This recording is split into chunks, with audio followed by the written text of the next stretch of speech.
क्या आपको पाकी पलीती के बारे में बहुत ज़्यादा सोचें आती हैं? क्या आपको मज़हब के बारे में, अल्लाह के ख़िलाफ़, रसूल के ख़िलाफ़ सोचें आती हैं? क्या आप एक ही काम बार बार करते हैं, आपको तसल्ली नहीं होती, आप हमेशा अफसरदा रहते हैं, ओवर थिंकिंग करते हैं? तो ये एक बीमारी है। इसको हम अपनी ज़बान में OCD यानी ऑब्सेसिव कंपल्सिव डिसऑर्डर कहते हैं। इस बीमारी के बारे में मज़ीद जानने के लिए मेरी वीडियो पूरी देखिएगा। बहुत शुक्रिया।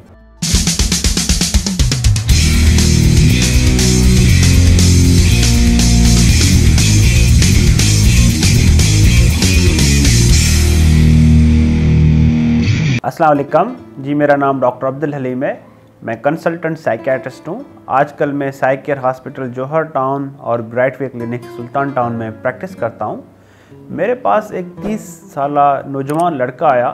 वो स्टूडेंट था, अपना काम काज सही करता था, पढ़ाई उसकी सही होती थी, लेकिन अनफॉर्चुनेटली इसको बीमारी हो गई।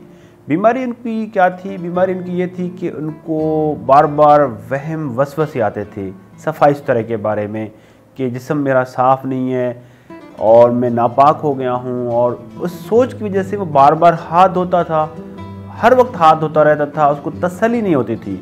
और वॉशरूम जाता था, नहाने में बहुत ज़्यादा वक्त लगाता था और उसको ये पूरा दिन में 3-4 घंटे इसी चीज़ के ऊपर निकल जाते थे, तो पढ़ाई नहीं कर पाता था।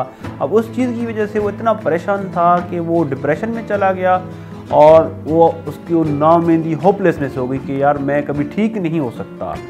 तो उसका ऑब्वियसली इसको असेस किया हमने। इस असेसमेंट के बाद उसका हमने डायग्नोसिस बनाया। इस तरह की बीमारी को हम अपनी ज़बान में ऑब्सेसिव कंपल्सिव डिसऑर्डर कहते हैं, यानी वहम और वसवसों की बीमारी।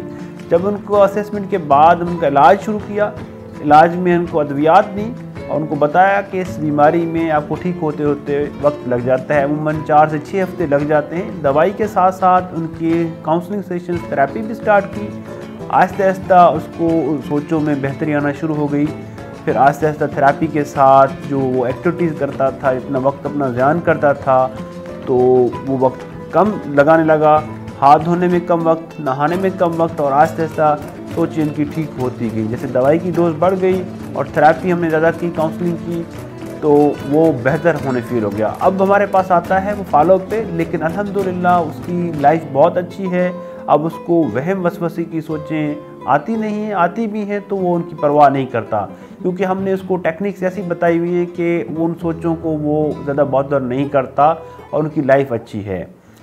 ऑब्सेसिव कंपल्सिव डिसऑर्डर हमारे माशरे में बहुत ज़्यादा कॉमन है। हर 100 में से 2 लोगों को ये बीमारी हो सकती है। उसमें अमूमन वसवसे आते हैं, वहम वसवसे। पुराने दौर में कहा जाता है कि जी वसवसों का, वहम का कोई इलाज नहीं है। ये गलत कॉन्सेप्ट है। वहम वसवसे बीमारी की वजह से आ रहे होते हैं। ये सोचों की बीमारियां हैं, इसमें इसका इलाज मुमकिन है और लोग इससे ठीक होते हैं।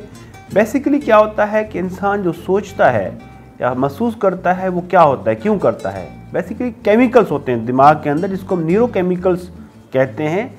उनकी वजह से इंसान सोचता है और महसूस करता है। जब वो डिस्टर्ब हो जाते हैं तो इंसान की सोचें मनफी हो जाती हैं और इंसान के जज्बात भी मनफी हो जाते हैं, उसके साथ साथ उसका बिहेवियर भी मनफी हो जाता है।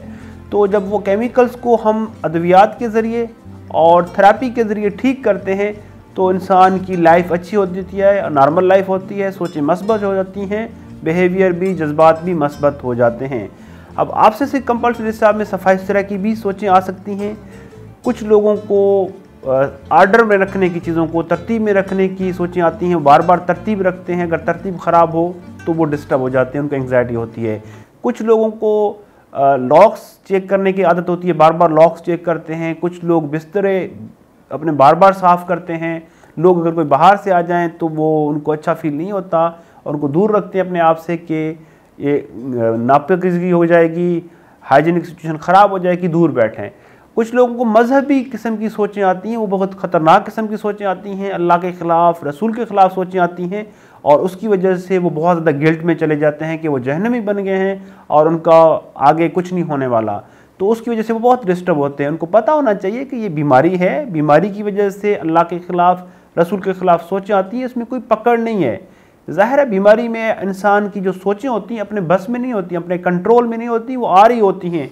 तो उसका कोई गुनाह या जिस तरह कहते हैं कि आखिर में पकड़ वो कोई नहीं है। वैसे भी सोचों की कोई पकड़ नहीं होती, क्योंकि नीयत में तो आपकी ऐसी कोई चीज़ नहीं होती ना कि अल्लाह के ख़िलाफ़ बोलना है, रसूल के ख़िलाफ़ या किसी वली के ख़िलाफ़ बोलना है। कुछ लोगों को क्या होता है कि सेक्सुअल थाट्स आती हैं, जिनसी नौयत की थाट्स बार बार आती हैं, वो उनसे तंग होते हैं। कुछ लोगों को इमेजेस आते हैं, खाके आते हैं दिमाग में, डरावने किस्म के भी आ सकते हैं खाके, सेक्सुअल किस्म के भी खाके आ सकते हैं।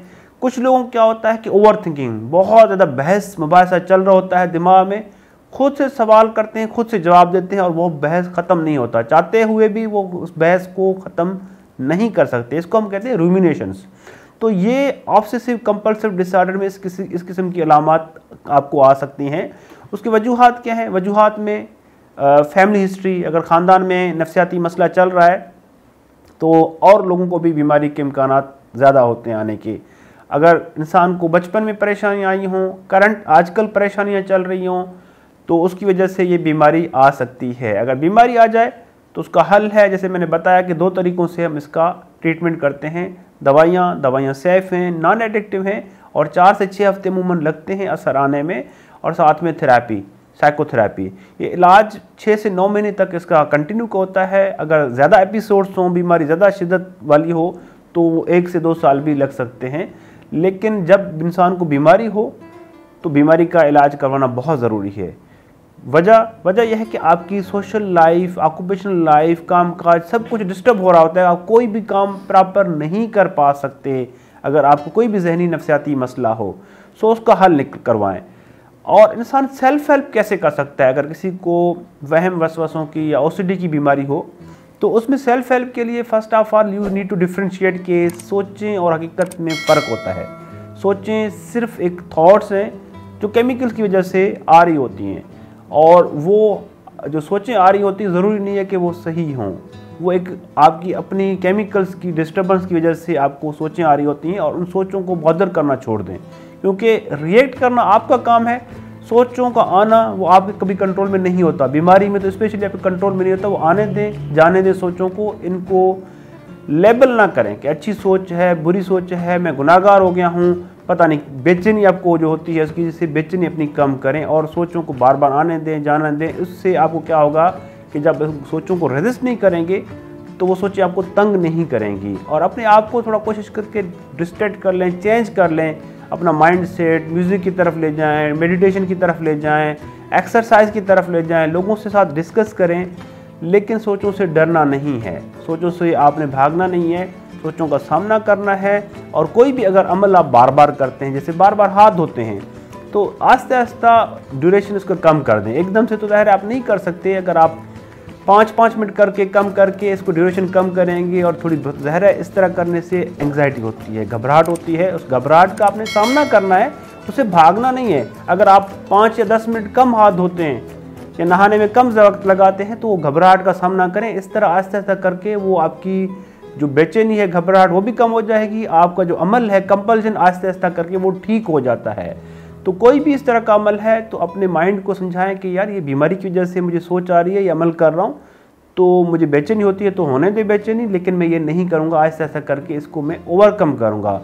अगर आप लोगों से खुद से ये चीज़ें मैनेज नहीं हो रही तो आप हमसे हेल्प ले सकते हैं, हमारे अपॉइंटमेंट बुक करवा सकते हैं। हम ऑब्सेसिव कंपल्सिव डिसऑर्डर के ऊपर बहुत अच्छा काम करते हैं। हमारे काफ़ी जो पेशेंट्स हैं ओसीडी के साथ ठीक जा रहे हैं।